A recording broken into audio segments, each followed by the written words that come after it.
Hi guys, welcome to Who Are We, the podcast where you get to meet the we of We Carry Kevan. I'm your host, Kevan Chandler, and I want to introduce you to some of my friends, like Ryan Cochran and Tony Oatlinger. Ryan is the pastor at Broadway Christian Church, which is actually where Katie and I attend. He's also the president of our board at We Carry Kevan. Tony is the pastor at Northeast Christian Church, and these two guys have been high-fiving every day for a long time. We are walking through your neighborhood, yes, where you both live. So that was your block, Ryan, right? Mm-hmm. And then Tony, you're up here somewhere? Yeah, we're heading toward my house right now. Okay, nice. And how, well, I don't even know where to start. So how long have you guys been friends, and how long have each of you been living on this street? So we met about 8 years ago when I moved to Fort Wayne. I'm a pastor at a church downtown, and Tony's a pastor the northeast side of town. And what's interesting about that, I'm going to cut you off, man. Please. What's interesting about that is the church that I'm a part of came out of the church that he pastors. So Northeast, some families from Broadway Christian came out and started Northeast Christian Church back in the mid-90s. So the founding pastor of the church, of our churches really, Pastor Bob Yalberg, introduced us when I moved here. He knew we would be fast friends and introduced us, and Pastor Bob was right. So that's cool. We've been friends and just partners in ministry since then. Yeah. And Tony, how long have you been in Fort Wayne or on this neighborhood? Yeah, so I'm born and raised in Fort Wayne. Oh, okay. Yeah, went away to college and landed back here. And my wife and I have lived in the neighborhood, for 14 years, but we've lived on this street for the last 5 years. Okay, nice. And we didn't move here because of Ryan and Katie. It was just an extra bonus. Fortunate. Yeah. Yeah. Wow. I used to live in the 05 as well. Okay. And I really enjoyed it because of neighborhoods like this and the one that I was in. That there is just kind of this sense of community, and you actually get to know some of your neighbors, and you have front porches and you use them. Yes. And I really appreciate that about this area and about you guys in particular. I feel like you both have been really intentional about fostering friendships and having people around you, drawing people into your lives and your homes. So as this podcast is about friendship, and this is fun because you guys are friends and you have been for a long time, and I love that you share the commonality of your vocation of being pastors. How do you feel like your experiences of being pastors at your respective churches, and also living in a neighborhood like this, have kind of informed your understanding of what friendship looks like and what it should look like, maybe compared to the world around you, and what you guys experience together as well? Go for it, Tony. I'll follow up. Yeah. Good question. Well, I think that there's something, to the second part of your question, there's something really important about proximity. That, I guess both as it relates to trying to be the church together, but also trying to be friends together. You read in the scriptures, like all the stuff about the church, and it can be real idealistic, but then you remember that those people all lived like in the same little place, and they walked everywhere they went, and They didn't have cars. They didn't have cars. Yeah, they help them travel miles or apart. garages. Yeah. Or They spent their entire life basically in the same, most of them probably in the same, I don't know, 5-block radius or whatever, except for during the feast where they would travel all together. So there is just something about, we plan times to get together, but there's something special that adds to friendship about just bumping into each other in the neighborhood, which only happens if you're close together. Yeah. So I've really noticed that with Ryan and with other people. I think too, our families get together now, and we're able to have times now where Katie and I, my wife and I, will head down for an evening just to be on the porch for an hour or two after the kids head to bed, which really wouldn't be. Yeah, that's right. It's possible now, which really wouldn't be, as possible if we lived, even 10 or 15 minutes away. But just since we're a couple blocks, we can leave the kids at the house and hopefully they stay in bed, and we can sit and enjoy some time together. So that's really helped as well. And I just think in general, our kids getting to play together, and me getting to know Tony's kids, because our kids will pop in and say, can your kids come out and play? And that's just a great experience for kids. So I have overheard a couple of your conversations when you're sitting on our front porch on the phone with Abraham telling him to get back in bed. Yeah, that's right. That does happen. Well, and that leads to another thought is, as you guys' friendship has grown, and as you said, it's kind of spread into the rest of your family, where your kids are friends and everything, and your wives. So what does it look like then for, Tony, for you to interact with Ryan's kids, and Ryan for you to interact with Tony's kids, as far as helping to shape and discipline and encourage? What does that look like? Yeah.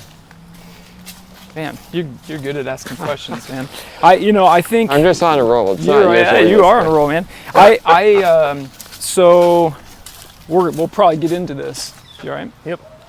But we're doing this daily high five thing we've been doing for a while, and I'm sure we'll explain that. But before we started really being intentional and doing that, I couldn't remember his kids' names. Like I kind of knew, but now I know their names, and I feel like, we've done some carpooling for school one of the years, and I just really love them. Like I enjoy them. I have nicknames for them. I am excited to see them grow up to be, just the fullness of who God made them to be. Yep. And I kind of look out for them. When I see them, they go to the same school as my kids, and so when I see them in different contexts, I'm just, we give each other a high five, that kind of thing. So, and both of our girls have been on cross country team this year, and so to get to root for Tony's daughter Shalom while I'm rooting for my daughter Joy, it's been sweet to get to cheer for them both together. Yep, totally. Yeah. So what I'm hearing, going back to that word proximity, the bond doesn't just happen between the two of you who are more actively pursuing that proximity, but it happens with everyone that's within proximity of Ryan, his family. You have a bond with Tony, and vice versa. Yeah, our friendship has helped our our wives connect, and then our kids connect. And I requested this song. Did you play it when we were coming down? Thought it sounded like your kind of jam. Yep.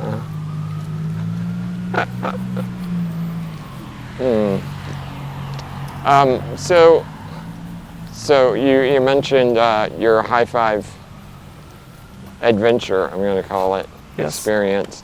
You guys just recently celebrated day 1000, right? Yeah, we've back in 2018 we were having coffee up at Old Crown Coffee around the corner here. And even though we live on the same block and, have the same vocation, we're lamenting that we, don't see each other as much as we'd like. And so I told Tony that I had just heard about a couple friends who had felt the same way, and they had committed every Friday to meet somewhere and to give each other a high five. And Tony, Thank you. immediately said, we should do that every day. And I said, I'm in. And so beginning in 2019, we had committed just to do it for 1 year. And I think it kind of started as a game, really. Well, we missed the first day, actually. We missed January 1st, 2019. Yeah. So, By the way, if you need to switch out, Ryan, we can totally do that. If I can just stand for a couple minutes, Oh, and yeah. then we can go again. Yeah, Okay. that works. So we committed for a year, and it really, at first, it was just kind of felt silly and fun. Yeah. And, let's just see if we can do it. And we did it for that first year, and we just never stopped. Yeah. Yeah. And so it's now been getting close to 3 years, and last week we did high five 1,000 Yep. in a row. Yep. And yeah, I think at some point it became more than just a silly game and became an important part of my life, and Yeah. really something that some connection that I needed, especially through the last year and a half that our world has been through. It was really an important connection. So, Ryan, you shared with me once about one of the high fives that kind of sealed it for you, of this is going to be a thing. It's going to keep going from here on out. Can you share about that? Yeah. So I think the first week or two, I'd kind of initiated most of them. And then it was in the middle of January, and it was negative 20 degrees. Yeah. It was like the polar vortex or whatever it's Yeah, called. it was January 17th, and it was 8 o'clock, and I wasn't going to initiate it that day. And It's minus 30. I think minus 30. It was so cold. Feels it was so like, or cold. whatever it's And at about 8:30, I heard a knock on my door, and it was Tony for our high five for the day. And that was the moment where I knew this was going to happen. You know, there was going to be sacrifices made from one of us or another to make it happen. And yeah, since then it's just been a gift. So, Yeah. Yeah. Mm-hmm. Yeah. So every day I think about Ryan. Right. Which is a real abnormal thing. I mean, I do that with my wife and kids just naturally. We're together in that way, but to have, in the terms of a friendship where I'm gonna, if nothing else, I'm gonna find a way to see him. Yeah. And if we're not in the same city, then we do face. This is where it's a little bit cheesy. People's reaction to this have been a little mixed at best. If we're not in the same city, we do we FaceTime, and then we touch the camera at the same time for a high five. We do a digital high five. So feels a bit bromancy, but it does, yeah. But the reason why I said that is because I'm thinking about him while he's away. That leads me to pray for him, know what he's doing day by day, kind of know his schedule now, more or less, and sometimes it's just a high five. Yeah. And there's there's been a number of times where there's no words exchanged. Yeah, just high five, and sometimes it turns into a deeper conversation. Sometimes tears. Yep. Lots of times laughter. Yep. Yeah, and sometimes our kids join us again, coming back to the kids thing. Sometimes we'll meet halfway between our houses, and a kid or two are together, and so yeah, it's been sweet that way. One of the things that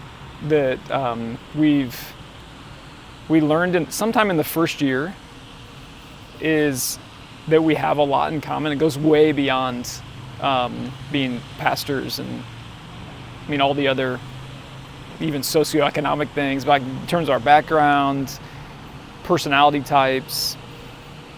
I have a grandma named Iota, or had a grandma named Iota. He had a grandma named Iona. There's this long list of things that we've just laughed about. Our majors in college. Yeah, majors in college, all this stuff. It's just made me think, or wonder that if all of us have a bunch of things in common, if we would do the work, spend the time and have the conversations that we discover and laugh about all those things that we actually have to in like common. access those and Yeah. really realize them. Right. Huh. Yeah. So, you talked about the -30 experience. Are there any other? I'm just thinking about the intentionality of this, like the effort that it can take. Have there been any that you're like, oh no, it's 11:58 and at night and we haven't done this, or other kind of? I remember one I was on your front porch, Ryan, and Tony, you just like pulled up on your way somewhere and walked up and gave him a high five and got back in your car. Yeah. And, Oh yeah. like, have there been some kind of wild ones like that, or?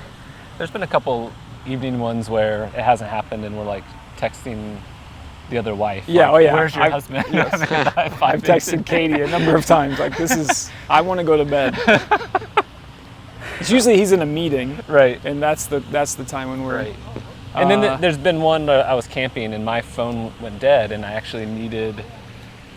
You didn't bring your charger. I didn't bring my charger, and so it took a community to make it happen. I had to use the other friends I was camping with to use their Contact phone Katie. to get his number because obviously I don't Yeah. have his number memorized because Yeah. we don't do that anymore. Yeah. Maybe that's anyway, the next step. But it happened. Yeah. We made it happen. That's right. We made it happen. It happened. There was one a few weeks ago where I don't know where I was. I was somewhere, and Yeah. you were I got a little nervous there. texting me some like gifs of people sweating and out of being nervous. So Oh my goodness. yeah. And this is, like you said, this has led to, like, sometimes there's no words, sometimes it's some laughs, sometimes there is some more depth there. I don't know if this is a fair question, but what are some things that kind of dictate that in the moment? And I can also preface that by saying, I'm asking this because we're talking about like community and being vulnerable with one another, and that's sometimes there is space for that and sometimes there isn't, and just wondering what goes through your day and through your mind to again kind of dictate those moments. It's a great question. Yeah, I think some of it is circumstantial. I mean, we both have 4 kids, and life is full, and so sometimes we just don't have time. But what we've done in those moments is say, hey, I've got something I need to tomorrow, or can we take a walk in a couple days here? Because I mean, honestly, in these last 1,000, today's 1,011. We haven't done the high five yet, so we're saving that for in some minutes here. But I mean, in these last 1,000 days, obviously everybody's experienced crazy pandemic, and then we've both walked through some really hard things in ministry as well. So we've really, as I was thinking about talking together today, I was looking back at some notes and stuff, and I came across that line in the book of Proverbs, where it says something like a friend is there at all times and a brother is born for times of adversity. And so really I thought of Ryan right away with that. Like, we've walked through some adversity and been able to do that together. I just have been able just to be super real with him and know that he's just always going to have my back and listen, and he's really good at listening and not like trying to fix it. He just takes it in, and that's been super helpful for me. And sometimes it's like in the moment when we're giving a high five, and sometimes it's like, hey, let's talk about this later. Yeah, I think there have been seasons where we both needed the time to just vent, to share, to kind of carry each other's burdens along the way. And so, yeah, just depending on where things are going. For a while there, it felt like when you were really having some really difficult weeks, like I was doing okay, and vice versa. And kind of fluctuated. You had kind of just gone through kind of a really dark time, and then I was kind of going into mine on the back end of yours, and so it was important help along the way there. So Absolutely. yeah, Kevin, I was actually just thinking, I was telling Tony before you came up that, last Thursday when I got you up, and then we got to just spend a few moments together at breakfast with you and Katie. As I was leaving your house, I don't know, I've never really thought about it in this as pointedly as this, is that you and Katie every day have a friend that comes to visit you. To come and to help get you up on most days. And that there are so many people in our world that don't have significant relationships, and you all get to have significant relationships in and out of your home almost every day, and that came out of your disability and your need, and then your willingness to ask for help. And I think that our friendships, if we're willing to ask for help from people, then our needs can be met in more ways than one. Your disability, Kevin, is more obvious than most of ours, but we all have these places in our lives where we need other people. And so it's kind of that willingness to ask, and then the help that comes from asking, I think, is really important for our life as human beings in the world. So Yeah, I think there's a sense of hospitality that can be found in our needs, that if we handle it right, of inviting people into our vulnerability, and not just asking for help, but really engaging people and bringing them into our lives, because it creates a bond when you do that. And Katie and I were talking about a power that I'm sure you guys are experiencing is the idea of "I'll see you tomorrow." And you both mentioned that sometimes there was a high five, but you're like, "Hey, do you have a minute, maybe tomorrow or the day after, we could go for a walk?" You know that that's coming. Yes. And so I think that there is a security there. Yes. That is really important for everyone, but like you guys get to experience that. Yeah. And Ryan, you were talking about how Katie and I have at least one friend coming in every day, and our mutual friend K. Paul, who's another pastor in the Fort Wayne area, he refers to it as, he says, "Kevin, this is your predictable pattern," because every other Tuesday he comes in and gets me up, and every other Thursday Ryan comes and gets me up.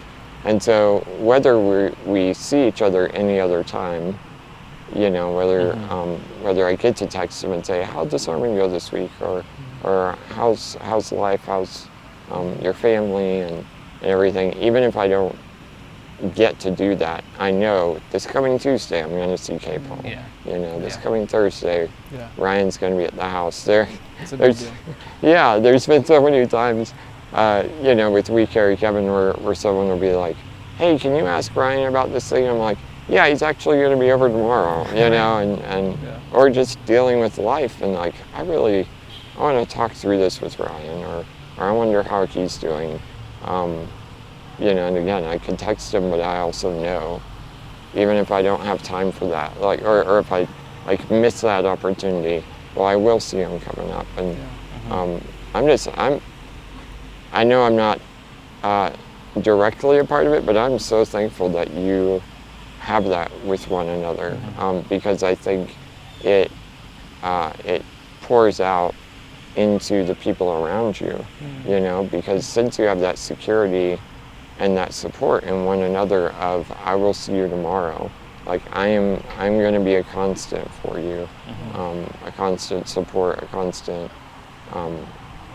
encouragement and accountability, everything.